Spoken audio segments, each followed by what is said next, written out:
Okay, now what are the reasons? What are the factors responsible for economic reforms in 1991? क्या reason थे, क्या factors थे जो responsible कहे जाते हैं इकोनॉमिक रिफॉर्म्स के? तो क्वेश्चन इसके लिए होता है कि why did government of India announced new economic policies in 1991? Why did government of India announce new economic policy in 1991, or we can say what is the need of adopting economic reforms in India in 1991? So the answer of that, to answer that question, here are some points which we have to understand. We should understand that points. The first one is fall in foreign exchange reserve. Fall in foreign exchange reserve हमारे पास कैसे कम हो गया? उसका reason है कि हमको अपने वहाँ पे इंडस्ट्रियलाइजेशन बढ़ाना था. We need to increase the industrialisation. Due to the process of industrialisation हमारी कंट्री का जो इम्पोर्ट था वो क्या हुआ, वो बढ़ा. क्यों? क्योंकि हमारे वहाँ पर हमने पढ़ा था on the above of independence हमारे पास कोई भी industrial sector, industry, capital industry थी ही नहीं. तो हमको क्या करना पड़ा, हमको जितनी भी इंडस्ट्री बढ़ानी पड़ी. तो for that we need to import, and just because of that our import grew. हमारा इम्पोर्ट बढ़ गया और बहुत ही स्पीडली बढ़ा. एंड दूसरी तरफ हमने एक पॉलिसी अडॉप्ट की थी जो थी कि हम अपने आप अपने लिए गुड्स प्रोड्यूस कर रहे थे. तो हमारी गुड्स की कंपटीशन ना होने की वजह से क्वालिटी बहुत कम थी और उसकी वजह से हमारा एक्सपोर्ट कम हो गया. Export decreases and import increases. जब इम्पोर्ट बढ़ गया तो इम्पोर्ट करने के लिए हमको क्या ज़रूरत होती है? इम्पोर्ट करने के लिए हमें ज़रूरत होती है, अगर हमें किसी भी दूसरी कंट्री से कुछ भी परचेस करना है तो विल हैव टू पे दैट इन दैट करेंसी.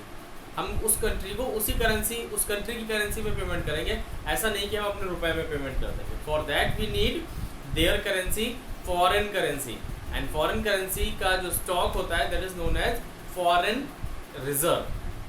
जब हमने इंपोर्ट किया तो हमारे पास से वो पैसा जाने लगा, लेकिन हमारा एक्सपोर्ट हो नहीं रहा था जिससे कि वो करेंसी हमारे पास आती. तो हमारे पास क्या हुआ, फर्स्ट पॉइंट, कि हमारे पास जो हमारे जो फॉरेन एक्सचेंज रिजर्व था वो कम हो गया.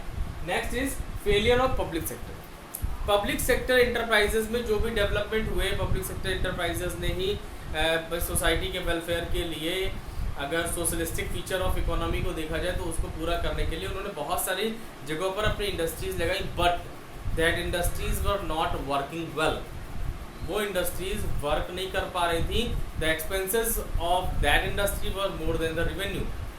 जो उनका कॉस्ट थी that was more than the revenue. उनकी कॉस्ट ज़्यादा आ रही थी और रेवेन्यू कम था. जस्ट बिकॉज ऑफ दैट उस रेवेन्यू को कंट्रोल करने की कोशिश करने के लिए बहुत सारी प्रॉब्लम्स फेस हुई. बट वहाँ पर number one, the quality of the product was not good. Second, that there was no competition. And third, there was a great political pressure. बहुत बड़ा पॉलिटिकल प्रेशर था जिसकी वजह से वहाँ पर लोगों को अपॉइंट कर लिया जाता था which were having the political influences. Okay, so public sector was fail there, and public sector is also known as PSU, the failure of PSUs. Next, higher fiscal deficit. Public sector को run करती है government.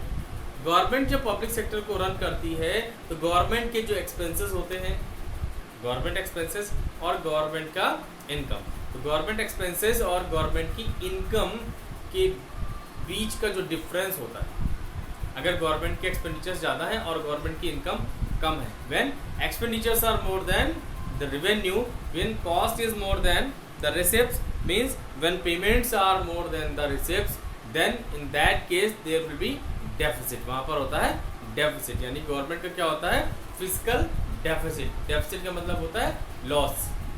Government का वहाँ पर loss होता है उतना. And that time what was the condition of that, physical deficit was 8.4% of GDP. GDP का 8.4%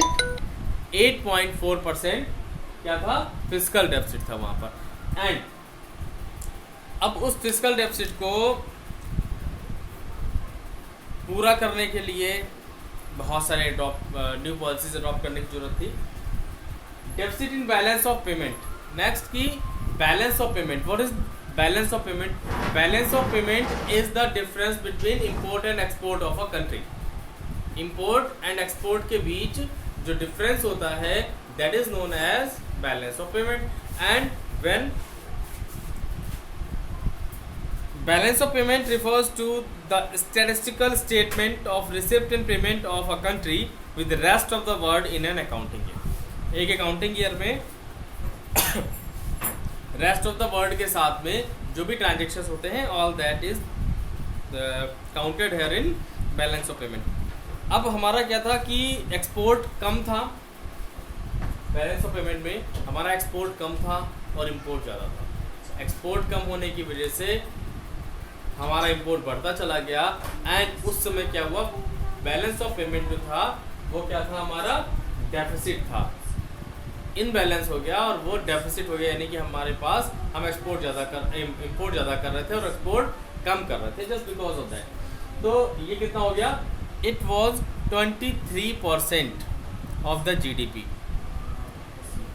23% ऑफ द GDP. अब इसको पूरा कैसे करेंगे भाई, हम एक्सपोर्ट कर नहीं रहे, इंपोर्ट हमें करना है. तो from where we will just arrange that currency, हम कहाँ से उस करेंसी का अरेंजमेंट करेंगे. तो फॉर दैट गवर्नमेंट को करना पड़ता है बोरो करना पड़ता है from rest of the world, from World Bank, from other countries. उन सबसे जब बोरोइंग करनी पड़ती है then it is known as कि हमारा बोरो किया गया पैसा है, हमने बोरो किया और उससे पेमेंट कर दिया, उधार लिया और उससे पेमेंट कर दिया. अब उधार की वजह से जो प्रॉब्लम क्रिएट हुई वो क्या था, 23% ऑफ GDP जो था हम पर उस समय का 23% ऑफ GDP वाज बोरोइंग हमारे ऊपर and it was near about 17,367 crore rupees that time in the year of 1990. Inflationary spiral pressure. अब उस बैलेंस डेफिसिट को पूरा करने के लिए लोन लिया गया, इस बैलेंस ऑफ पेमेंट को पूरा करने के लिए लोन लिया गया वर्ल्ड बैंक से या अदर कंट्री से, रेस्ट ऑफ द वर्ल्ड से. तो वहाँ पर जब लोन अमाउंट लिया गया उसकी वजह से क्या हुआ, कंट्री में मनी ज़्यादा आ गई. पहले पैसा था नहीं, फिर जब दूसरी कंट्री से लिया तो हमारे पास मनी की सप्लाई बढ़ गई एंड बिकॉज ऑफ दैट जब मनी सप्लाई बढ़ गई लोगों के पास पैसा ज़्यादा हो गया, सप्लाई ऑफ मनी इंक्रीज. तो इसकी वजह से लोगों ने क्या किया, ज़्यादा गुड्स को परचेज करना स्टार्ट कर दिया. बिकॉज ऑफ दैट इन्फ्लेशन बढ़ा. इन्फ्लेशन का मतलब होता है प्राइस राइज. जब ज़्यादा पैसा लोगों के पास आ गया तो क्या हुआ, उसी वजह से इन्फ्लेशन इंक्रीज हो गया. Okay, that's all for today and will discuss the points letter.